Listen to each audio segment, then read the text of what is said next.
Hey guys, Drifter here. Welcome to Black Ops 2 In Depth. In today's episode, we're going to be discussing the most recent set of buffs and nerfs, or the most recent patch to Black Ops 2. A lot of guns were changed, a lot of things happened, and as is common for the course, what the patch notes said happened isn't necessarily what actually happened. Here on In Depth, I'll give you the raw stats and the breakdown of exactly what's going on. It's going to be coming at you fast and dirty today. Not a lot of example footage because my wife has been sick recently, been spending time taking care of her instead of testing out patch notes and that sort of thing. So I pray that you will forgive me. And one quick mention before we start, the fan meetup has changed slightly. Too many people signed up, so I decided to split it into a lunch and dinner, and I need you to RSVP again so that I know if you're coming to the lunch or the dinner. Even if you've already done it, please do it again. The link is in the description. It's very important that you check that out, and maybe the video as to what's going on. But I'm not going to waste any more of your time. Let's get started with what's been changed.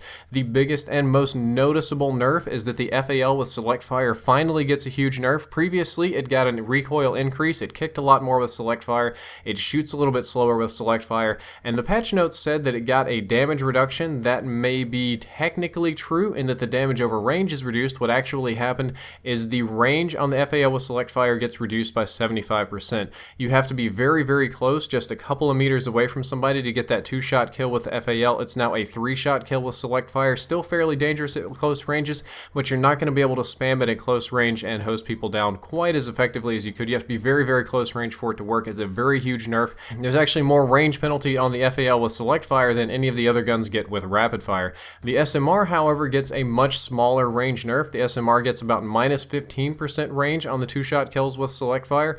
I thought maybe I was testing this wrong, and I tried it again and again and again. The SMR still has very crazy 2-shot kill range potential, only a 15% range with Select Fire, slightly increased recoil, slightly decreased rate of fire, but you know these things. Not as big a deal on the SMR, but the FAL got nerfed pretty hard. There's a nerf on the Kap40 where it gets negative 50% range. It initially said that there is a damage reduction, and again that's true in that it does less damage over range, but what was actually changed was the range variable. It's approximately 50% less range, but you can still kill people in 3 shots very, very quickly up close, but it's less effective at a distance. The Akimbo Kap40 is also less accurate when hip firing when compared to other machine pistols and semi-automatic pistols. The hip fire is still acceptable, it's still doable, but it's not as good as the B23R or TAC-45 now. Here's an in-depth special that you won't find anywhere else. Footsteps are slightly louder. This actually happened in the last update. I just didn't get around to mentioning it until now, so I'll roll it into this one. You haven't been imagining things. Those of you that do use the awareness perks and the dead silence perk, footsteps are very slightly louder. It's not very big, not very noticeable for people that don't wear headsets, but they are louder. The hammer and QBB perhaps got the best buff out of this. They got a mid-range damage buff and overall range buff, so their shots to kill over long ranges is now lessened. They kill in 3 shots at very long range now, and their overall damage in the middle range is higher, so if you're shooting at injured targets, you're more likely to cut them down. These weapons are much more competitive now. I thought the hammer was pretty competitive as is, but I was pretty harsh on the QBB in my QBB in-depth episode. Somebody out there may have been listening. The QBB is much more competitive now, especially with the high rate of fire. I think you'll find the QBB much more dangerous. I'd tell you to try that one out. You'll have a lot of fun with it. The Type25 is also very interestingly buffed. Again, maybe I have an overinflated ego, but I think somebody over at Treyarc has been watching my videos because I described it as kind of like an AR SMG hybrid, and they buffed it to be very similar to that. It got a slight movement speed increase. This was very difficult to test because I don't have direct access to the PC code, but it now appears to move at 97% speed. Most assault rifles move at 95% speed. We put it in a race with the Peacekeeper, which is 100%. It very barely lost to the Peacekeeper. We put it in a race against other assault rifles, and it very barely won against them, so it has a move speed somewhere in between assault rifles and SMGs, and I'm assuming this is carrying over to the sidestepping speed too. That's very interesting, and it also got a small mid-range damage buff. Not the biggest one, not the most important one, but you might notice it in those medium-range combat. The Type25 is now a more interesting weapon, slightly more competitive. I'm more inclined to using it, and you might also enjoy it. Both the MSMC and the PDW are very similar weapons when it comes to damage and range and rate of fire, the big difference between them being the magazine and the recoil. They both receive the exact same nerf. The recoil was slightly increased, or the patch notes say that it was increased or slightly increased. This one you're actually going to notice it's not the biggest increase in recoil. They don't kick like a mule, they don't kick like crazy now, but you are going to notice that it is a little bit harder to track targets at range, and because the MSMC was slightly more accurate than the PDW to begin with, I don't know if it's a proportional effect or not, but I still feel that the MSMC is fairly accurate. The PDW feels much less accurate. Now, this is probably a good balance with that magazine size.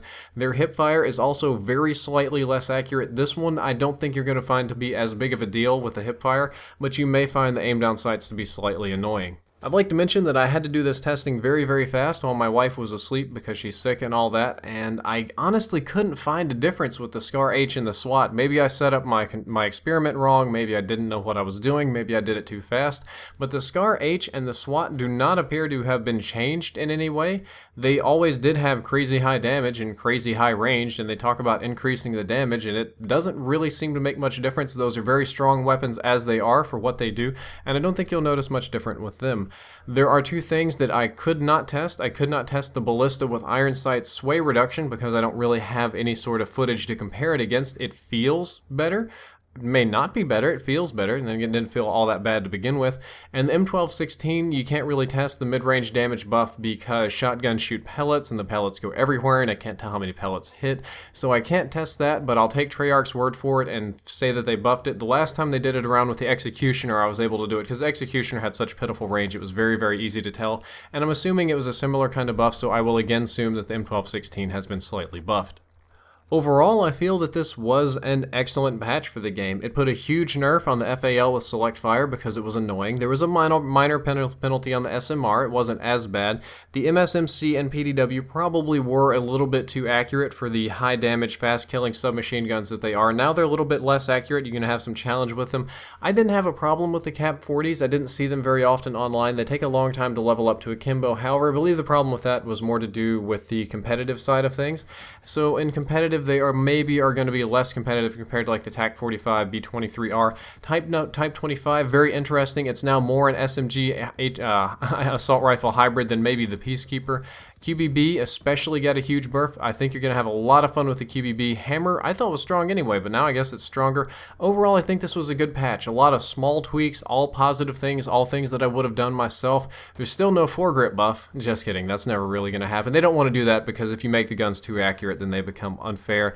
And the people at Treyarc, they do take a lot of criticism. I'm sure this is going to be in the comments. It's called, why don't they update the lag compensation? Why isn't the lag comp fixed? Why isn't the lag fixed? Why isn't the bullets around corners fixed?